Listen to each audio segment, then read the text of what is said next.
quién es Jorge Neira, ¿no? ¿Cómo es tu acercamiento? ¿Cómo vives tú la montaña, ¿no? Sí, esto nace particularmente en la niñez, cuando por ahí de los 7, 8 años de edad empecé a tener una extraña fascinación por los volcanes más altos de aquí, cerca de la Ciudad de México. Indudablemente el Iztaccíhuatl y el Popocatépetl son un símbolo que a todos de alguna manera, a los que vivimos aquí, nos llama la atención ver nieve en un país tropical.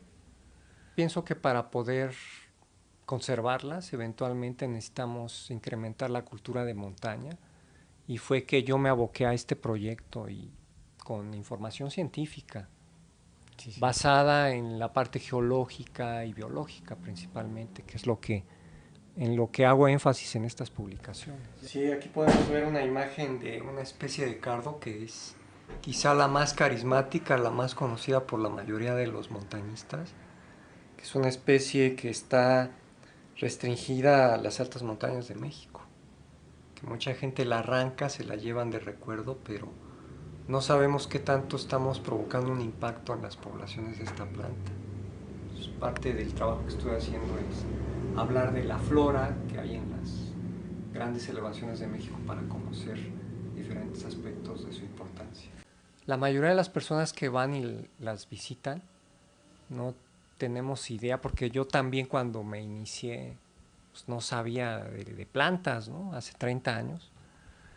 Pero conforme fui estudiando me di cuenta de que hay una riqueza biológica importante, sobre todo a nivel de especies que tienen una distribución muy restringida. La ignorancia es peligrosa en este sentido, ¿no? Porque si no conocemos, no vamos a darles el valor que tienen, ¿no?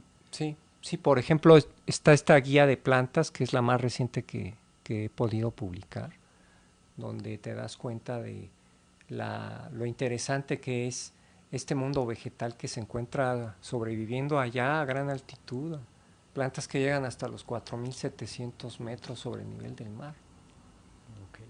y todas las implicaciones que tiene su conservación. ¿Qué más podemos encontrar en esta guía?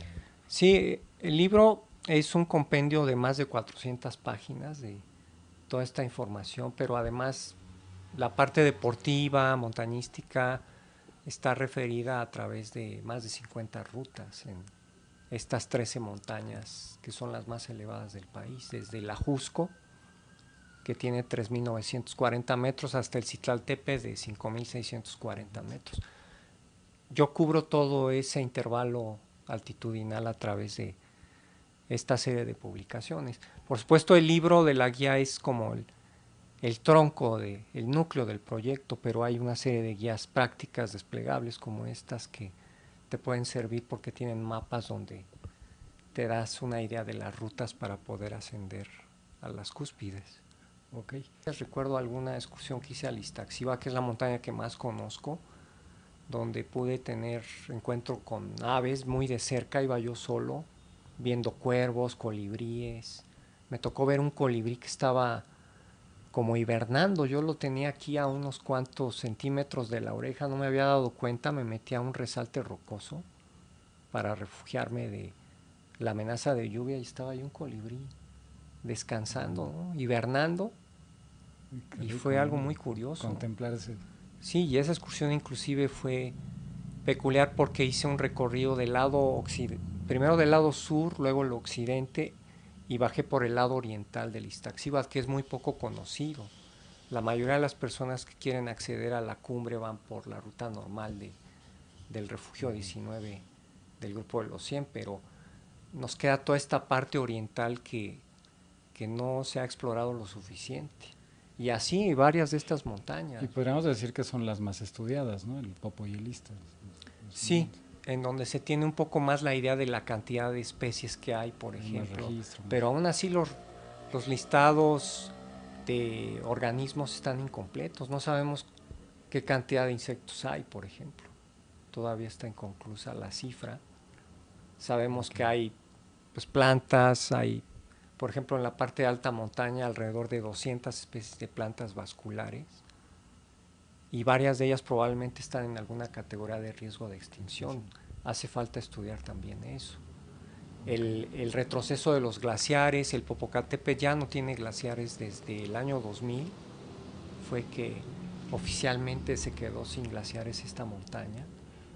Y el Iztaccíhuatl es una montaña muy interesante para estudiar el cambio que han tenido los glaciares los últimos miles de años en el centro de México.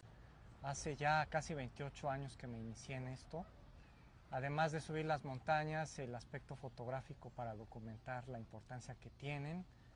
Y ya de unos años para acá publicar libros y muchas otras cosas bien interesantes.